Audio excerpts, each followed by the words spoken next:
আমার নবী এর বাচনভঙ্গি কথা বলার ধরন কেমন ছিল এই ব্যাপারে হাদিস।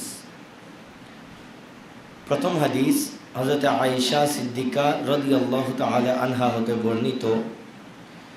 তিনি বলছেন, মা কানা রাসূলুল্লাহি সবাই বলি সাল্লাল্লাহু আলাইহি ওয়াসাল্লাম ইয়াসরুদু সারদাকুম হাযা ولكنه كان يتكلم بكلام بين فصل يحفظه من جلس إليه। বলে আমার নবী যখন কথা বলতেন তখন তোমরা যেভাবে অনেক দ্রুত কথা বলো সেভাবে দ্রুত কথা আমার নবী বলতেন না। খুব ধীর স্থিরভাবে স্পষ্ট ভাষায় আমার নবী কথা বলতেন এবং এতটা স্পষ্টভাবে কথা বলতেন মজলিসের মধ্যে যারা থাকতো, জলসার মধ্যে যারা থাকতো সবার ওই কথা মুখস্থ হয়ে যেত। এই কারণে সাহাবায়ে কেরাম আমার নবীর জবান থেকে যত হাদিসে মুবারাকা বের হয়েছে সাহাবায়ে কেরাম এগুলা সহজে মুখস্থ করে নিতে পারতেন, কারণ আমার নবী কথাগুলো খুব ধীর স্থিরভাবে আস্তে আস্তে বলতেন। এরপরে হাদিস, যে হাদিস খানা খাদিমুর রসুল হযরত আনাস বিন মালিক রাদিয়াল্লাহু তাআলা আনহু হতে বর্ণিত। তিনি বলছেন, কানা রাসূলুল্লাহ সাল্লাল্লাহু আলাইহি ওয়াসাল্লাম ইউঈদুল কালিমাতা সালাসান লিতুআকালা আনহু। আমার নবী যে কোনো কথা তিনবার বলতেন। কয়বার? প্রয়োজন হলে তিনবার বলতেন। বিশেষত গুরুত্বপূর্ণ কথাগুলা আমার নবী তিনবার বলতেন। কেন? বলে যে যাতে মানুষ ভালোভাবে বুঝতে পারে, যাতে মানুষ ভালোভাবে বুঝতে পারে। উলামায়ে কেরাম বলছেন স্টুডেন্ট তিন প্রকার হয়। কয় প্রকার? তিন প্রকার। আমরা যখন মাদ্রাসায় পড়ি আমাদেরকে তখন আমাদের ওস্তাদরাও বলতেন যে তোদের মধ্যে তিন জাতের স্টুডেন্ট আছে। এক জাতের স্টুডেন্ট খুব মেধাবী, তাদেরকে একবার বললেই বুঝে নেই। আরেক ধরনের স্টুডেন্ট যারা মধ্যম, তাদেরকে একবার বলার পরে আরেকবার একটু ফাইনাল একটা ফিনিশিং দিতে হয়। আরেক ধরনের স্টুডেন্ট থাকে যারা একটু দুর্বল, তাদের জন্য তিনবার বলাটা উত্তম। তো টিচার যদি একবার বলে বলে চলে যায় তাহলে উনি ভালো টিচার না। যিনি ভালো টিচার উনি সবার প্রতি খেয়াল রেখে এক কথাকে কয়বার বলবেন? তিনবার, অন্তত গুরুত্বপূর্ণ কথাকে তিনবার বলবেন। এরপর 3 নম্বর হাদিস, যে হাদিস খানা হযরতে হাসান ইবনে আলী, ইমাম হাসান রাদিয়াল্লাহু তাআলা হতে বর্ণিত। তিনি বলছেন, আমি আমার মামা আবি হালা, ওনার থেকে হিন্দ ইবনে আবি হালা, ওনার থেকে জিজ্ঞেস করলাম। ওনার একটা হাদিস আমরা আগেও পড়েছিলাম এবং ওনার গুণ বলেছিলাম, উনি ওয়াসাফ ছিলেন, মানুষের ক্যারেক্টার খুব ভালো বর্ণনা করতে পারতেন। তো ওনার ব্যাপারে আমরা একটা হাদিস আমাদের সম্ভবত প্রথম অধ্যায়ের মধ্যে আমাদের আলোচনায় ছিল। তো বলে আমি ওনার কাছে আবার জিজ্ঞেস করলাম, বলে আমার নবীর কথাবার্তা কেমন ছিল এই ব্যাপারে একটু বলেন। তিনি বলছেন, কানা রাসূলুল্লাহি সাল্লাল্লাহু আলাইহি ওয়াসাল্লাম মুতাওয়াসিলাল আহজান দাইমাল ফিকরা। বলে আমার নবী সব সময় চিন্তার মধ্যে থাকতেন এবং উম্মতকে কিভাবে পার করাবেন এই ফিকিরের মধ্যে, এই চিন্তার মধ্যে আমার নবী মশগুল থাকতেন। লাইসাত লাহু রাহা, আমার নবীর অন্তরের মধ্যে ওই প্রশান্তি ছিল না। আমরা যেরকম শান্তিতে বসি, শান্তিতে চলি, বলে আমার নবীর অন্তরে ওই শান্তি ছিল না। তো এই অশান্তির কারণ কি? বলে আমার উম্মত কেমনে পার হবে এটা নিয়ে আমার নবী সবসময় অশান্তিতে থাকতেন, চিন্তায় থাকতেন, যার কারণে তবিল সাকাত, বলে আমার নবী অধিকাংশ সময় চুপ থাকতেন। লা ইয়াতাকাল্লামু ফি গায়রি হাজা, হাজত না থাকলে, প্রয়োজন না থাকলে কথা বলতেন না। ইয়াফতাহুল কালামা ওয়া ইউতমুহু বিআশদাকিহি ওয়া ইয়াতাকাল্লামু বিজাওয়ামিআল কালাম কালামুহু ফাসল। বলে আমার নবী যখন কথা বলতেন তখন অনেক মুখ খুলে, মুখের ভিতর রেখে না, মুখ খুলে কথা বলতেন এবং কথা বলতেন কম, অর্থ বুঝাইতেন বেশি। কথা বলতেন কম, অর্থ বুঝাইতেন। এবং এটা আমার নবী একটা হাদিসের মধ্যে আসছে, বলে আল্লাহ আমাকে যে বিশেষ গুণ দিয়েছেন তার মধ্যে একটা গুণ হলো আমি জাওয়ামি আল কালাম, আমি কথা বলি কম, অর্থ বুঝাই বেশি। এই ক্ষমতা আমার নবীকে আমার আল্লাহ দিয়েছেন। কালামুহু ফাসল, বলে আমার নবীর কথা ছিল স্পষ্ট, লা ফুসুলা ওয়ালা তাকসির, বাড়িয়েও বলতেন না, কমিয়েও বলতেন না। লাইসা বিল জাফি ওয়ালা বিল মুহিন, কর্কশ ছিলেন না, কাউকে অপমান করতেন না কথার মাধ্যমে। ইউআজ্জিমুন নি'মাতা ওয়া ইন দাক্কাত, বলে আমার নবী যে কোনো নিয়ামতকে বড় কদর করতেন, হোক নিয়ামত ছোট হলেও কি করতেন? কদর করতেন। আমরা দেখেছি আমার নবীর ঘরে ভিনেগার ছিল, কোনো তরকারি নাই, আমার নবী বলছেন ভিনেগার হলো আসল তরকারি। আমার নবীর ঘরে খেজুর আছে, রুটি দিয়ে খাওয়ার মতো কোনো তরকারি নাই, আমার নবী বলতেছে খেজুর হচ্ছে এখন তরকারি। অর্থাৎ যেই নিয়ামত ছিল আমার নবী কদর করেছেন। হাদিসে পাকের মধ্যে আসছে লা ইয়াযুমু মিনহা শাইআ, আমার নবী দোষ ধরতেন না, নিয়ামতের দোষ ধরতেন না। গায়রা আন্নাহু লাম ইয়াকুন ইয়াযুম্মু যাবাকান ওয়ালা ইয়ামদুহু, বলে আমার নবী খাবারের ত্রুটিও ধরতেন না, খাবারের বেশি প্রশংসাও করতেন না। খাবারের ত্রুটি ধরতেন না, কারণ খাবার যিনি রান্না করেন, ইচ্ছা করে খারাপ রান্না দুনিয়ার কোনো মানুষ করেন না, ভুল ত্রুটি হতে পারে, খাবারের দোষ না ধরা এটা আমার রাসূলের সুন্নাত। আবার সারাদিন খাবার নিয়ে গবেষণা করা, কোথাকার কাচ্চি বিরিয়ানি মজা, কোথাকার ফ্রাইড রাইস মজা, কোথাকার বার্গার মজা, সারাদিন খাবার নিয়ে পড়ে থাকা, গবেষণা করা, এটাও সুন্নাহ নয়, এটা থেকেও দূরে থাকা দরকার। কারণ এভাবে সারাদিন খানা জিকির করতে থাকলে আল্লাহ জিকির করা আমরা ছেড়ে দিব। তো আমার নবী এই দুইটা কাজ করতেন না। ওয়ালা তুগদিবুহু দুনিয়া, আমার নবী দুনিয়ার জন্য রাগ করতেন না, দুনিয়ার জন্য রাগ করতেন না। ওয়ালা মা কানা লাহা ফাইযা তুউদ্দিয়া আল হাক্কু লাম ইয়াকুম লিগাদাবিহা শাইউন হাত্তা ইয়ানতাসিরা লাহু, বলে কিন্তু আমার নবী যখন হকের জন্য রাগ করতেন, আমার আল্লাহ বলছেন যা আল হক ওয়া যাহাকাল বাতিল, হক আসলে বাতিল চলে যায়। হক আর বাতিল এক প্লেটের মধ্যে থাকতে পারবে না, এক জায়গায় সত্য মিথ্যা দুইটা থাকা সম্ভব না। যেমনিভাবে রাত দিন একসাথে হওয়া সম্ভব না, সাদা কালো একসাথে হওয়া সম্ভব না, হক বাতিল এক জায়গায় থাকা সম্ভব না। বাতিল থাকলে হকের কাজ হচ্ছে মোকাবেলা করা, হক যখন আসবে বাতিল চলে যাবে। বলে আমার নবী যখন হকের জন্য রাগ করতেন, ইসলামের জন্য রাগ করতেন, তখন দুনিয়ার কেউ আমার নবীকে আমার নবীকে দমাতে পারত না। আমার নবী সেটাকে প্রতিহত করেই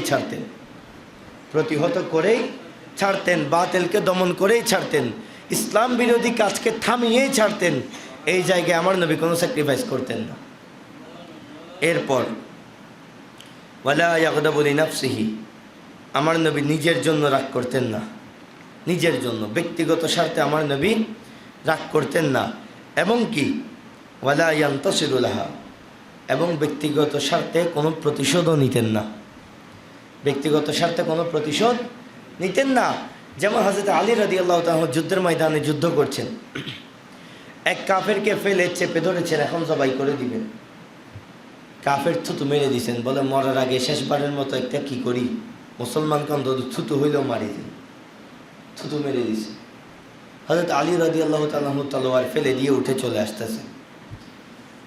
এই বেচারা চিন্তায় পড়ে গেল, বলে কিরে থুতু মারার পর তো আরো বেশি মাইর দেওয়ার কথা, ছেড়ে দিল কেন, ঘটনা কি? বলে এই দাঁড়াও, তুমি আমাকে এমন অবস্থায় ধরেছ, আমার কাছে কোনো অস্ত্র নাই, চাইলে আমাকে মেরে ফেলতে পারো, আমিও শেষবারের মতো তোমাকে একবার থুতু মেরে নিলাম, তাহলে তোমার রাগ আরও বেশি আসার কথা, তুমি আমাকে ছেড়ে দিলা, কারণ কি? বলে হ্যাঁ তুমি ঠিক বলেছ, থুতু মারার পর আমার আসলেই রাগ আসছে, তবে রাগটা নিজের জন্য, ইসলামের জন্য না। আমি আমাকে থুতু মেরেছ, ওই কারণে যদি তোমাকে জবাই করি আল্লাহর দরবারে আমি আসামি হব। আমি প্রথমে তোমাকে ধরেছিলাম ইসলামের জন্য, আর পরে যখন তুমি আমাকে থুতু মারলা, আমার অন্তরে যে রাগ সেটা তৈরি হয়ে গিয়েছে আমার নিজের জন্য, আমি নিজের জন্য তোমার উপর কোনো প্রতিশোধ নেব না। এই কথা শুনে কাফের ওই জায়গার মধ্যে ইসলাম গ্রহণ করল। এটা তো আল্লাহ রাসূলের আদর্শ, নিজের জন্য কোনো প্রতিশোধ নেওয়া যাবে না। আশারা বিকাফিহি কুল্লিহা, এবং আমার নবী যখন ইশারা করতেন তখনও পরিপূর্ণভাবে ইশারা করতেন, যেন মানুষ বুঝে সেভাবে ইশারা করতেন। ওয়া ইযা গাদিবা আ'রাদা ওয়া আশাহা, আমার নবী যখন রাগ করতেন, যার উপর রাগ করতেন তার থেকে মুখ ফিরিয়ে নিতেন, যার উপর রাগ করতেন তার থেকে মুখ ফিরিয়ে নিতেন। আমার রাসূলের এক সাহাবী একটা দাড়ি ছিল, একটা দাড়ি, এটা নিয়ে অনেকে মশকারি করত। ওই সাহাবী রাগ করে ওই দাড়িটা ছিঁড়ে ফেলেছেন। এখন পরের বেলায় যখন নামাজের মধ্যে আসছেন, অন্যদিন রসুল তাকে দেখলে একটু হাসি দিতেন, আজকে রসুল ওনাকে দেখলে মুখ ফিরিয়ে নিচ্ছেন। ডান দিকে বসেছেন, রসুল দেখে মুখ ফিরিয়ে নিয়েছেন। বাম দিকে গেলেন, রসুল আবার দেখে মুখ ফিরিয়ে নিয়েছেন। আমি আপনাদের দিকে তাকাইলেও আপনাদের কি, না তাকাইলেও আপনাদের কি, কিন্তু আমার রসুল না তাকাইলে সাহাবায়ে কেরাম সহ্য করতে পারতেন। আমার রসুল কেন আমার দিকে তাকাচ্ছে না, অস্থির হয়ে গেলেন। পরে এক পর্যায়ে রসুলের দরবারে আরজি পেশ করলেন, ইয়া রাসূলুল্লাহ, আমি যেদিকে যাই আপনি আমার দিকে চোখ পড়লে মুখ ফিরিয়ে নেন, ঘটনা কি? তখন আমার রসুল বলছেন, তোমার দাড়ি কোথায়, এটা ছিঁড়ে ফেলেছো কেন, বা এটা নাই কেন? বলে, ইয়া রাসূলুল্লাহ, মানুষজন এটা নিয়ে দুষ্টমি করতো, মাঝে মধ্যে দেখতাম আপনিও হাসতেন, আপনিও হাসতেন, তো আমি মনে করেছি এটা আমাকে অসুন্দর লাগছে। বলে, আরে না, আমি হাসতাম, ওই দাড়ির মধ্যে ফেরেশতারা খেলা করতো, ওইটা দেখে আমি হাসতাম। আমার রসুল যখন কারো উপর রাগ করতেন তখন তার থেকে কী করতেন, মুখ ফিরিয়ে নিতেন এবং দেখাইতেন যে না, আমার কোনো মনোযোগ তোমার উপর নাই। আর আমার রসুলের মনোযোগ না থাকা, এটা সাহাবায়ে কেরামের জন্য বড় কষ্টের বিষয় ছিল, ওনারা এটা মানতে পারতেন না। এরপর বলা হচ্ছে, বা ইযা ফারিহা গাদ্দা তারফাহু, আমার নবী যখন আনন্দিত হতেন, খুশি হতেন, মাথা চোখ নিচের দিকে নামিয়ে রাখতেন, অনেক বেশি উল্লাস এগুলা করতেন না, জাস্ট নিচের দিকে চোখ নামিয়ে হাসতেন, শুকর আদায় করতেন। এরপর আসছে জুল্লু দহিকিহি তাবাসসুমু, আমার নবী যখন হাসতেন অধিকাংশ সময় মুচকি হাসি দিতেন। কি হাসি? মুচকি হাসি। ইফতারু আন মিসলা হাব্বিল গামাম, তখন তার দাঁত দেখে মনে হতো সাদা শিলা পাথর দিয়ে আমার নবীর দাঁত বানানো হয়েছে। এবং একটা মাসআলা বলি, হাসির মধ্যে তো কিছু প্রকার আছে, তার মধ্যে একটা প্রকারকে বলা হয় কাহকাহ, উচ্চ হাসি, অট্ট হাসি।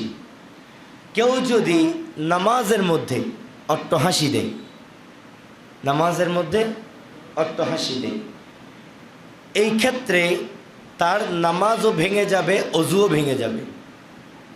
কঠিন মাসআলা।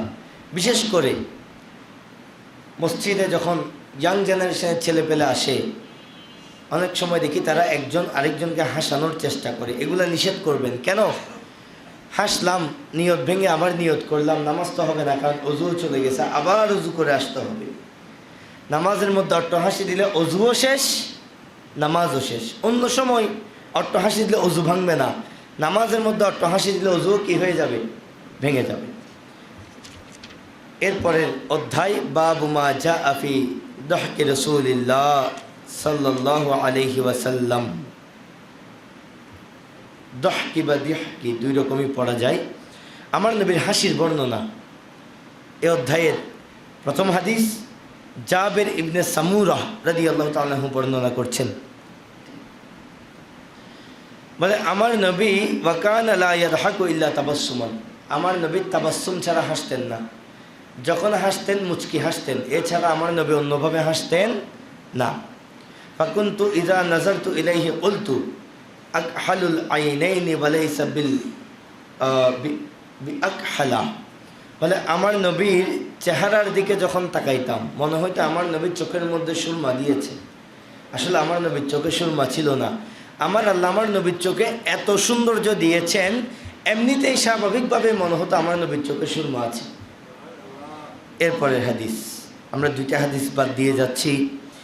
এরপরে হাদিসে যে হাদিসখান হযরত আবু যর গিফারি রাদিয়াল্লাহু তাআলা আনহু বর্ণনা করছেন, তিনি বলছেন, ফালাকাদ রাআইতু রাসূলুল্লাহি সাল্লাল্লাহু আলাইহি ওয়াসাল্লাম দাহিকা হাত্তা বাদাত নামাজিজুহু, বলে আমার নবীর যে অভ্যাস ছিল সে অভ্যাস হলো, আমার নবী যখন হাসতেন, মুচকি হাসতেন, তো এখানে একটা ঘটনা বর্ণনা করা হয়েছে এর আগে।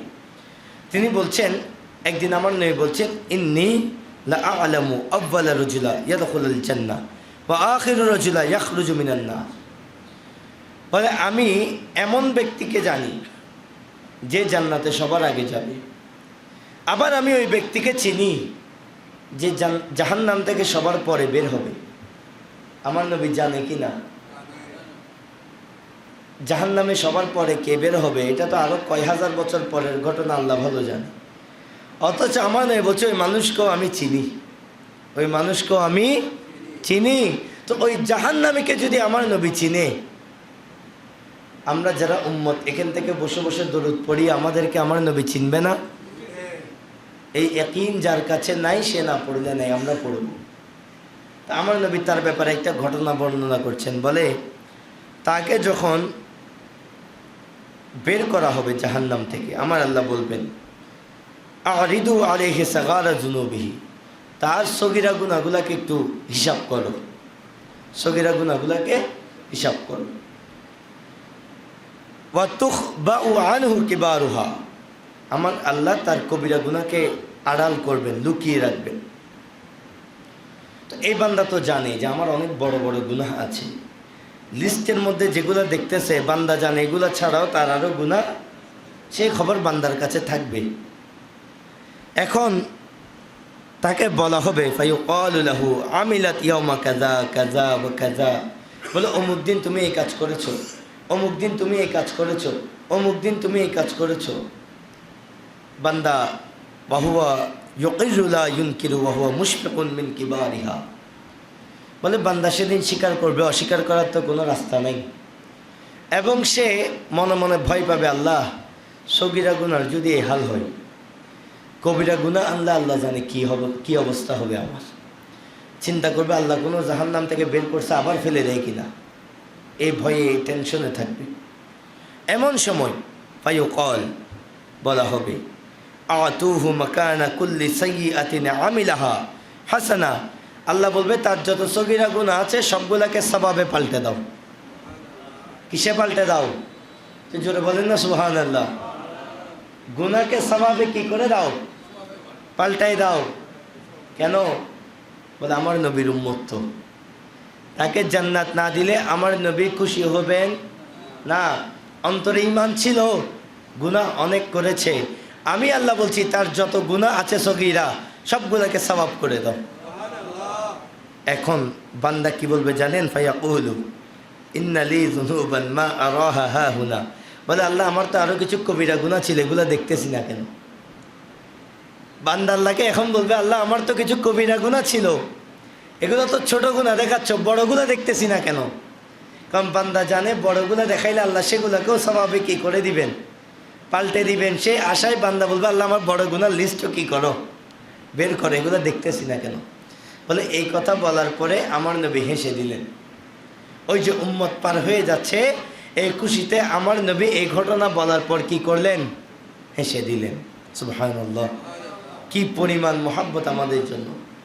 এবং এই যে আমাদেরকে ফ্যাসিলিটিগুলো দেওয়া হবে, গুনাহকে সওয়াবে পাল্টাই দেওয়া হবে, এই ফ্যাসিলিটি একটাই কারণ, সেটা হচ্ছে আমার নবীর উম্মত আমরা। আল্লাহ আমাদেরকে বড় সৌভাগ্যবান করেছে। এই কারণে আমরা বলছেন লাকাদ মান্নাল্লাহু আলাল মুমিনিনা ইয বাআসা ফীহিম রাসূলা, বলে মুমিনদের জন্য সবচেয়ে বড় নিয়ামত হচ্ছে তাদের কাছে আমি আমার নবীকে পাঠিয়েছি। এটার ওসিলায় আমাদের দুনিয়াও সুন্দর, আখিরাতও সুন্দর। এরপরের হাদিস, যে হাদিস খানা হযরত জারীর ইবনে আব্দুল্লাহ রাদিয়াল্লাহু তাআলা হতে বর্ণনা আসছে, তিনি বলছেন, বলে আমার নবী সাল্লাল্লাহু আলাইহি ওয়াসাল্লাম, আমি যখন ইসলাম কবুল করলাম এরপর থেকে মা হাজাবানি রাসূলুল্লাহ সাল্লাল্লাহু আলাইহি ওয়াসাল্লাম মুনযু আসলামতু ওয়ালা রাআনি ইল্লা দাহিকা, বলে আমার নবীর দরবারে আসাতে আমার কোনো বাধা ছিল না। ইসলাম কবুল করার পর আমি যখন চাইতাম নবীর দরবারে আসতে পারতাম, আর যখনই আসতাম দেখতাম আমার নবী হাসতেছে। যখনই আসতাম আমার নবী, আমরা তো খাওয়া দাওয়া খাবার পরেও চেহারাকে বাংলার 5 বানাই রাখি, বাংলার 5 যেরকম আমাদের চেহারাও ওরকম। অথচ এত কষ্টের মধ্যে আমার নবীর চেহারা থেকে হাসি কখনো শেষ হতো না, সব সময় হাসতেন, হাসির মধ্যে থাকতেন। এরপর আরেকটা হাদিস, যে হাদিস খানা আমার রসুল আবার আরেক জাহান্নামের ব্যাপারে বর্ণনা করছেন। বলে আমি ওই ব্যক্তিকে জানি যে জাহান্নাম থেকে সর্বশেষে বের হবে ওই যে বান্দা যার সওয়াবগুলোকে কি করে দিয়েছেন আমার আল্লাহ, সওয়াব গুনাহকে সওয়াবে রূপান্তর করেছেন। তো বলে ওই বান্দার ঘটনা আমার নবী আবার বর্ণনা করছেন। বলে ওই বান্দাকে জান্নাত দেওয়া হবে। জান্নাতে যাওয়ার পর ওই বান্দা দেখবে তার জন্য কোনো জায়গা নেই, তার জন্য কোনো, জান্নাতের প্রত্যেকটা জায়গা কেউ না কেউ দখল করে আছে, তার জন্য কোনো জায়গা নেই। সে আল্লাহর কাছে আবার আসবে, আল্লাহ আমার জন্য তো কোনো জায়গা নেই, সব জায়গা কেউ না কেউ দখলে রাখছে, আল্লাহ আমার কি হবে? তো আল্লাহ তাকে বলবে আচ্ছা ঠিক আছে, তুমি এখন কল্পনা করো তোমার কি কি দরকার, কল্পনা করো। তো বলে ওই বান্দা অনেক অনেক কিছু কল্পনা করবে, এটা লাগবে, ওইটা লাগবে, এটা লাগবে, ওইটা লাগবে, সব কিছু কল্পনা করে আল্লাহকে বলবে আল্লাহ আমার এগুলো এগুলো এগুলো এগুলো। তখন আমার আল্লাহ তাকে বলবেন তোমার জন্য ফাইন্না লাকা আল্লাযী তামান্নাইতা ওয়া আশাওয়াতা আদআ ফিদ দুনিয়া, বলে আমি তুমি যা চাও তা তো দিব, সাথে 10 দুনিয়া পরিমাণ জায়গার রাজত্ব তোমাকে দিব। কয় দুনিয়া? 10 দুনিয়া। এখন এই বান্দা আল্লাহকে জিজ্ঞেস করবে আতাসখারু বি ওয়া আনতা আল মালিক, বলে আল্লাহ তুমি তো মালিক, তুমি আমার সাথে দুষ্টমি করতেছো, মজা করতেছো, কৌতুক কৌতুক করতেছো। আমার মতো পাপী বান্দা যার পাপ তুমি মাফ না করলে জান্নাতে যাওয়ার কোনো সুযোগ হতো না, তুমি আমার পাপকে সওয়াবে রূপান্তর করলা, আমাকে জান্নাত দিলা, জান্নাতে জায়গা পাইলাম না, তোমার কাছে আসলাম ছোট্ট একটা জায়গার জন্য, কোনো এক কোনায় আমাকে একটু জায়গা দেওয়ার জন্য। আল্লাহ তুমি আমি যা চাইলাম তাও দিলা, সাথে আবার 10 দুনিয়া পরিমাণ রাজত্ব আমাকে দিলা। কি পরিমাণ নিয়ামত আল্লাহ আমাদেরকে দিবে। এই নিয়ামতগুলা পাওয়ার জন্য একটা মাত্র শর্ত। কয়টা শর্ত? কয়টা? পাপী বান্দা জান্নাতে যাবে কি যাবে না? যাবে, আল্লাহ সওয়াবে কনভার্ট করবে, কিন্তু বেঈমান জান্নাতে যাবে না। একটাই শর্ত, ঈমান থাকতে হবে। ঈমান থেকে খারিজ, তার জন্য কোনো জান্নাত নেই। তার অবস্থা কেমন? বলে সে জান্নাতের ঘ্রাণও পাবে না, জান্নাতের ঘ্রাণও পাবে না। এবং যারা মুনাফিক তাদের ব্যাপারে কোরআনে আসছে ইন্নাল মুনাফিকিনা ফিদ দারকিল আসফালি মিনান নার, বলে জাহান্নামের উপরের স্তরে আগুন, আমরা যখন আগুন থেকে উপরে হাত দিবেন তাপ কম লাগবে, বলে মুনাফিকদেরকে উপরে রাখবো না, একদম ভিতরে রাখবো, মুনাফিকদেরকে পোড়াবো, ওইটার গরমে অন্য জাহান্নামীদেরকে পোড়ানো হবে। কাফেরদেরকে মুনাফিক থেকেও ভালো স্তরে রাখা হবে। মুনাফিক সবার নিচে থাকবে, তার পোড়ার গরমে, যেভাবে লাকড়ি পোড়াইলে লাকড়ির গরমে চুলা গরম হয়, সেভাবে মুনাফিককে পোড়ানোর মাধ্যমে আমার আল্লাহ বাকিদেরকে শাস্তি দিবে। সেই কারণে উপরে মুসলমান ভিতরে নেফাকত, উপরে মুসলমান ভিতরে দুশমনে রসুল, এটা বড় ভয়ানক, এদের আযাব বেশি। আল্লাহ আমাদেরকে এরকম হওয়া থেকে হেফাজত করুক, সবাই বলি আমিন। প্যারে হাজিরিন, এভাবে করে আমি সময়ের দিকে লক্ষ্য রেখে কিছু হাদিস স্কিপ করে আমরা পরের অধ্যায়ে চলে যাই। বাবু মা জা আফি সিফাতি মাযাহি রাসূলিল্লাহ, আমার নবী কীভাবে মজা করতেন, কৌতুক করতেন, এই ব্যাপারে বর্ণনা। খাদিমুর রাসূল হযরত আনাস বিন মালিক রাদিয়াল্লাহু তাআলা আনহু বলছেন, একদিন আমার নবী আমাকে বলছেন ইয়া যাল উযুনাইন, বলে ওই 2 কানওয়ালা। কয় কানওয়ালা? 2 কানওয়ালা। বলে আমার নবী আমাকে 2 কানওয়ালা ডেকে ডেকে দুষ্টমি করেছেন, মজা করেছেন। আমি অযোগ্যতার কারণে কোথাও যদি শব্দ চয়নে আমার ভুল হয়, আমি আল্লাহর দরবারে ক্ষমা চাচ্ছি, কারণ রাসূলের জন্য শব্দ চয়ন করার ওই যোগ্যতাও আসলে আমাদের কাছে নেই। যেভাবে শব্দ চয়ন করা দরকার ওভাবে করার যোগ্যতা আমাদের কাছে নাই। যদি কোনো কারণে কোথাও অবিবেচক শব্দ প্রয়োগ হয়ে যায়, আল্লাহ আমাদেরকে ক্ষমা করুন, সবাই বলি আমি। বলে ইয়াদ আল উযুনাইন, ওই 2 কানওয়ালা। বলে এই 2 কানওয়ালা কেন বললেন? বলে উনি যখন আল্লাহ রসুলের দরবারে বসতেন 2 কান খাড়া করে মনোযোগ দিয়ে আমার রসুলের কথা শুনতেন। সেখানে আমার রসুল ওনাকে আদর করে ডাকছেন ওগো 2 কান ওয়ালা। এরপর পরের হাদিস তাও হযরত আনাস বিন মালিক রাদিয়াল্লাহু তাআলা আনহু বর্ণনা করছেন। তিনি বলেন, আমার নবী একদিন ইন্না কানা নবিয়্যু লা ইউখালিতুনা, বলে আমার নবী আমাদের সাথে মিলেমিশে চলতেন। এমন কি কেমনভাবে মিশতেন? হাত্তা ইয়াকুল লি আখিন লি সাগীর, বলে আমার এক ছোট ভাই ছিল, ওনার ছোট ভাই একটা পাখি পালত, যে পাখির নাম হচ্ছে নোগায়ের। আমরা পাখির নাম দেই না আদর করে, তা ওনার পাখির নাম ছিল কি? নোগায়ের। ওনার নাম ছিল উমায়ের, আবু উমায়ের, পাখির নাম ছিল নোগায়ের। তো আমার নবী ওই পাখিটা যখন মারা যায়, এই বান্দার অন্তর খারাপ, মন খারাপ যে আমার পাখিটা মারা গেল। তো আমার রাসূল ওনাকে জিজ্ঞেস করছেন, ইয়া আবা উমায়ের মা ফাআলান নোগায়ের। কবিতার আকৃতিতে আমার নবী জিজ্ঞেস করছেন, ওগো আবু উমায়ের, তোমার নোগায়ের খবর কি? তো বলে আমার নবী এটা যখন বলেছেন, ওই সাহাবীর চেহারায় হাসি চলে আসছে এবং ওই সাহাবীর মনটা ভালো হয়ে গেল যে আমার নবী আমার ছোট বিষয়গুলো নিয়েও কি আছেন, খেয়াল আমার নবী রাখেন। এরপরের হাদিস, যে হাদিসখানা সাহাবায়ে কেরাম হযরত আবু হুরায়রা রাদিয়াল্লাহু তাআলা হতে বর্ণিত, বলে আমরা একদিন সাহাবীরা আমার নবীকে জিজ্ঞেস করলাম, ইয়া রাসূলুল্লাহ ইন্নাকা তুদাইবুনা, ইয়া রাসূলুল্লাহ আপনিও আমাদের সাথে কৌতুক করেন? বলে আমার নবী তখন জবাব দিল, ইন্নী লা আকুলু ইল্লা হাক্কান, বলে আমি কৌতুক করি ঠিক, কিন্তু আমি মিথ্যা কৌতুক করি না, আমি যা বলি সত্য বলি, যা বলি।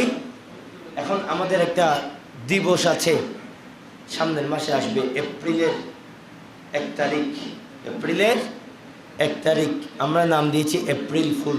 এপ্রিল ফুল বোকা বানাই কেমনে? মিথ্যা বলে, সম্পূর্ণভাবে হারাম, মিথ্যা কৌতুক করা যাবে না।